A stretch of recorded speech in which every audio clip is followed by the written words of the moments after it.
My name's Mike English. I'm a Professor of International Child Health. I had the good fortune of living and working in Kenya for about 25 years as part of the KEMRI Wellcome Trust research program, with a succession of Wellcome Trust fellowships that have allowed me to work with a huge range of people in Kenya and to conduct the work that I'll be talking about now. We recently celebrated just over 10 years of what we call the Kenyan Clinical Information Network. It works across 24 hospitals in Kenya to generate important patient data. We've got many things to celebrate. Over the past 10 years or so, we've managed to create data on over 300,000 pediatric inpatient episodes across these 24 hospitals, over 200,000 neonatal admissions to their newborn units, and prompted by COVID, over 100,000 episodes of adult admissions to these units. And this is a unique resource that we've been able to create with the support of Wellcome Trust, who've kindly given me fellowships over the last 10 years that have allowed me to lead much of this work, although it's clearly been with many other people. The Clinical Information Network was set up as an example of a low-cost learning health system. Learning health systems are a concept that have been around for about 20 years, but there are very few of them in low middle income countries. The key principles of these learning health systems are to generate high quality routine data from everyday healthcare, to collate and use that data for improvement so that you can actually, in relatively real time, use the data to help the health system do a better job. And obviously this requires a considerable amount of engagement with people working in the health sector, people working in the hospitals, and even the clinicians that provide day-to-day care. And the fourth element of a learning health system is then, if you've got high quality routine data, you can then use those data for research purposes, both observational research and even, in our case, we've been able to use it for more experimental research. So the Kenyan Clinical Information Network was set up with these principles in mind, and it's that has allowed us to create this enormous data set with the people that we've engaged with over the past 10 to 12 years. So clearly we had to work with the national government and its Ministry of Health, but Kenya became a devolved country with multiple local governments, so we ended up working with multiple county governments.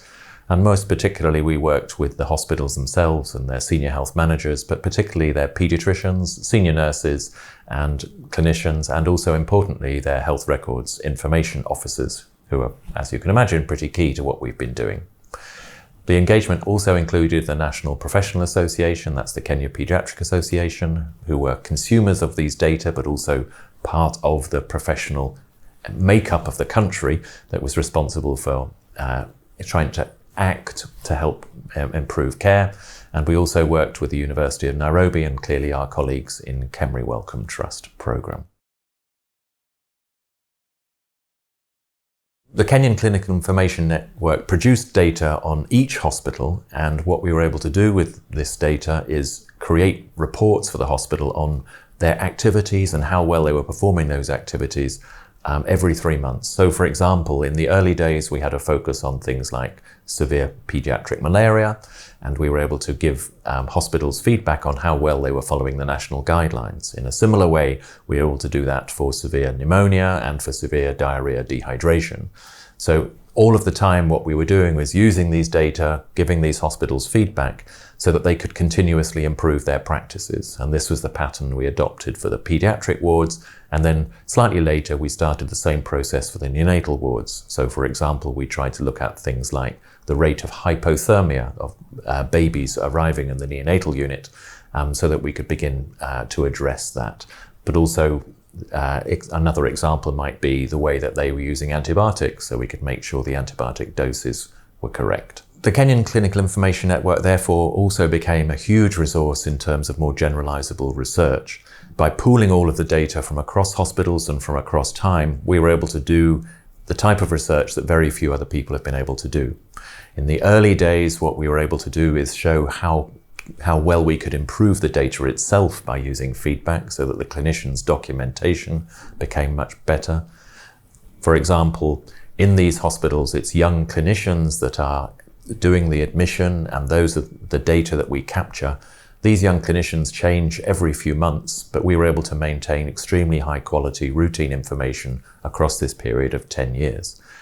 This allowed us to conduct some of the largest studies that have ever been done on hospital admissions, including for things like what happens when you delay blood transfusion, what happens if you get the prescribing wrong when you're trying to treat severe dehydration, and what happens to children admitted with severe pneumonia and what's important in terms of their prognosis or their outcome.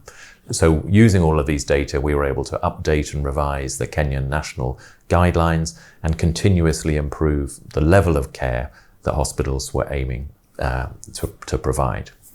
In the same way, by using exactly the same data platform, we were able to layer on top intervention studies. So for example, recently colleagues completed the largest study of severe pneumonia in Africa, randomizing over 4,000 children to different antibiotic regimes.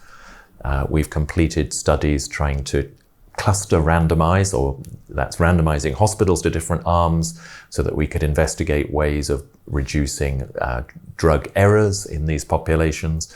And my adult colleagues were able to also conduct an individually randomized controlled trial in adult patients with severe pneumonia to test the effects of dexamethasone on a severe acute respiratory infection.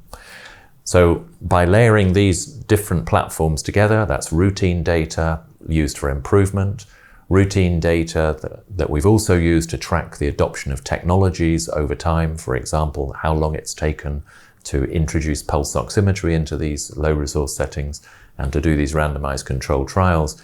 We've created very many research outputs that have been extremely valuable. And perhaps as importantly, we've been able to use these data and time to generate findings that have supported 12 PhD students to finish, 11 of whom were Kenyan. And this has allowed many people to start and build their careers over this 10 years so that they're now in much more senior positions. Just to emphasize that this work would not have been possible without the support of a huge number of people. I've mentioned all of the pediatricians, the nurses, the health records information officers, and the more senior management, but also all the junior clinicians that do all of this work. Without their work on the front line, none of this would have been possible. And just to emphasize, we didn't pay anybody to do any of the work in the hospitals, and we didn't actually provide any additional resources other than the ability to collect a little bit of data. Similarly, huge thanks go to our colleagues in the Ministries of Health and the county governments and the Professional Association, the Kenya Pediatric Association and Capricorn, and our colleagues at the University of Nairobi with whom we've worked closely. So it's been a huge collective endeavor, but it has created one of the largest hospital-based data sets in Africa, and we're very proud of what we've achieved. And finally, I guess, none of this would have been possible without the support of the Wellcome Trust and other funders over the years who've enabled us to do this, largely funded as research projects.